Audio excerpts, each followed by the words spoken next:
প্রিয় সাংবাদিক বৃন্দ, চাঞ্চল্যকর এই ঘটনায় রুজুকৃত মামলাটি অত্যন্ত গুরুত্বের সাথে আমরা তদন্ত করছি।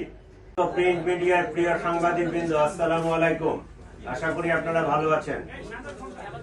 আপনারা জানেন, গত 12 ডিসেম্বর 2025 দুপুর আনুমানিক 14:20 ঘটিকার সময় পল্টন থানাস্থ বিজয়নগর বক্স কালভার্ট এলাকায় মোটরসাইকেল আরোহী দুর্বৃত্তের গুলিতে ইনকিলাব মঞ্চের মুখপাত্র জনাব শরীফ উসমান বিন হাদি গুলিবিদ্ধ হন। দ্রুতই তাকে ঢাকা মেডিকেল কলেজ হাসপাতালে প্রেরণ করা হয়। পরবর্তীতে রাজধানীর একটি বেসরকারি হাসপাতাল এভারকেয়ারে ভর্তি করা হয়। পরবর্তীতে উন্নত চিকিৎসার জন্য এয়ার অ্যাম্বুলেন্স যোগে তাকে সিঙ্গাপুরের জেনারেল হাসপাতালে ভর্তি করানো হয়। সেখানে চিকিৎসাধীন অবস্থায় 18 ডিসেম্বর তিনি শাহাদাত বরণ করেন।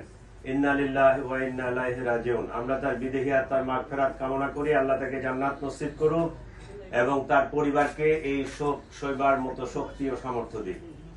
এই ঘটনার প্রেক্ষিতে রাজধানীতে পল্টন থানায় একটি নিয়মিত মামলা রুজু হয়, যা পরবর্তীতে হত্যা মামলায় রূপ নেয়। প্রিয় সাংবাদিক ভাই বোনেরা, ন্যাক্কারজনক এই ঘটনার পরপরই Dhaka metropolitan police, DB, CTTC, RAB, CID, BGB ঘটনায় জড়িতদের শনাক্ত করে গ্রেফতারে করে আইনের আওতায় আনার জন্য কাজ শুরু করে। ঘটনাস্থলে উপস্থিত ব্যক্তিদের দেওয়া তথ্য, সিসিটিভি ফুটেজ বিশ্লেষণ, ওপেন সোর্স ইন্টেলিজেন্স এবং তথ্য প্রযুক্তির সহায়তায় ঘটনার দিনই শুটার ফয়সাল করিম মাসুদ ওরফে দাউদ ওরফে রাহুল এবং তার সহায়তাকারী মোটরসাইকেল চালক মোহাম্মদ আলমগীর শেখকে শনাক্ত করা হয়। তাৎক্ষণিক তাদের গ্রেফতারের জন্য আইন শৃঙ্খলা বাহিনীর একাধিক টিম সাভার, হেমায়তপুর, আগারগাঁও, নরসিংদীতে অভিযান পরিচালনা করে। ধারাবাহিক অভিযানের অংশ হিসেবে ডিএমপির একটি টিম ময়মনসিংহের হালুয়াঘাটের সীমান্তবর্তী এলাকা পর্যন্ত অভিযান পরিচালনা করে। প্রিয় সাংবাদিক বৃন্দ, আপনারা জানেন, এই ঘটনার সাথে জড়িতদের আইনের আওতায় নিয়ে আসার জন্য আমরা যথাসাধ্য চেষ্টা করছি। ইতিমধ্যে সংশ্লিষ্ট মামলাটি নিবিড় তদন্তের জন্য ঢাকা মহানগর গোয়েন্দা পুলিশের নিকট হস্তান্তর করা হয়েছে।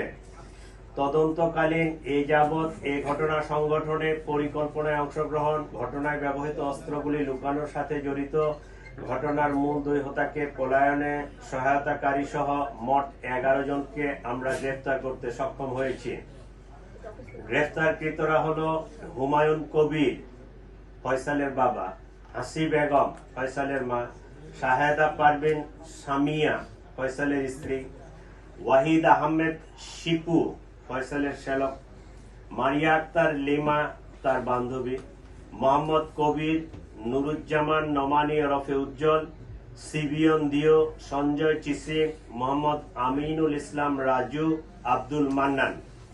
এই ঘটনায় জব্দকৃত উল্লেখযোগ্য আলামত সমূহ: হত্যাকাণ্ডে ব্যবহৃত 2টি বিদেশি পিস্তল, 52 রাউন্ড গুলি, ম্যাগাজিন, ছোরা; হত্যাকাণ্ডে ব্যবহৃত মোটরসাইকেল ও ভুয়া নম্বর প্লেট, যে নম্বর প্লেটটি অপারেশনের সময় লাগানো ছিল; ঘটনার সময় ওসমান হাদিকে বহনকারী অটোরিকশা; ঘটনাস্থল থেকে হত্যাকাণ্ডে ব্যবহৃত গুলির খোসা, ভিডিও চিত্র, সিসিটিভি ফুটেজ ও অন্যান্য আলামত; প্রায় 53টি অ্যাকাউন্টের বিপরীতে 218 কোটি টাকার স্বাক্ষরিত চেক। প্রিয় সাংবাদিক বৃন্দ, তদন্তে প্রাপ্ত তথ্য, বিভিন্ন গোয়েন্দা সংস্থার প্রতিবেদন, গ্রেফতারকৃতদের দেওয়া জবানবন্দি পর্যালোচনা করলে দেখা যায়, ফয়সাল ও আলমগীর ঘটনার পরপরই ঢাকা হতে সিএনজি করে আমিন বাজারে যায়। পরবর্তীতে তারা মানিকগঞ্জের কালামপুর যায়। সেখান থেকে পূর্ব পরিকল্পনা অনুযায়ী একটি প্রাইভেট কারে করে ময়মনসিংহের হালুয়াঘাটে পৌঁছে। ঘটনাটি তাদের পূর্ব পরিকল্পিত ছিল। এই জন্য আসামিদেরকে চিহ্নিত করার পূর্বেই তারা সীমান্ত পাড়ি দিতে সক্ষম হয়। হালুয়াঘাটের পূর্বে মুন ফিলিং স্টেশনে জনৈক ফিলিপ এবং সঞ্জয় তাদেরকে গ্রহণ করার জন্য অপেক্ষা করতে থাকে। ফিলিপ তাকে সীমান্ত পার করে ভারতের মেঘালয় রাজ্যে জনৈক পুত্তির নিকট হস্তান্তর করে। পুত্তি এক ট্যাক্সি ড্রাইভার স্বামীর কাছে তাদেরকে হস্তান্তর করে। স্বামী মেঘালয় রাজ্যের তুরা নামক একটি শহর আছে, সেই শহরে তাদেরকে পৌঁছে দেয়। আমরা ইনফরমাল চ্যানেলে মেঘালয় পুলিশের সাথে যোগাযোগ করে যেটি জানতে পেরেছি, তারা ইতোমধ্যে পুত্রী ও স্বামীকে গ্রেফতার করেছে।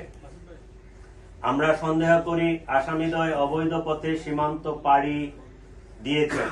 এই ঘটনার সাথে বিভিন্নভাবে জড়িত থাকার কথা স্বীকার করে গ্রেফতারকৃতদের মধ্যে 6 জন স্বীকারোক্তিমূলক জবানবন্দি প্রদান করেছেন এবং 4 জন সাক্ষী তারাও 164 ধারায় সাক্ষ্য প্রদান করেছেন।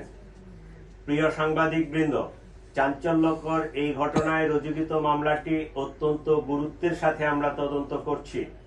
গ্রেপ্তারকৃতদের কাছে পাওয়া তথ্য, সাক্ষীদের জবানবন্দি, উদ্ধারকৃত আলামত পর্যালোচনা ও সার্বিক বিবেচনায় মামলাটির তদন্ত শেষ পর্যায়ে রয়েছে। আগামী 7 থেকে 10 দিনের মধ্যে আমরা চার্জশিট প্রদান করতে সক্ষম হব ইনশাআল্লাহ। সরকার ইতোমধ্যে দ্রুত বিচার ট্রাইব্যুনালে মামলাটি নিষ্পত্তি করার ঘোষণা দিয়েছে। আমরা কাজ করছি। এই জন্য এই জঘন্য ঘটনার ন্যায় বিচার নিশ্চিত করতে রাষ্ট্রের পক্ষ থেকে, আমাদের পক্ষ থেকে সর্বোচ্চ প্রচেষ্টা অব্যাহত রয়েছে। আপনাদের সবাইকে আমি আন্তরিক ধন্যবাদ এবং নববর্ষের শুভেচ্ছা জানাচ্ছি।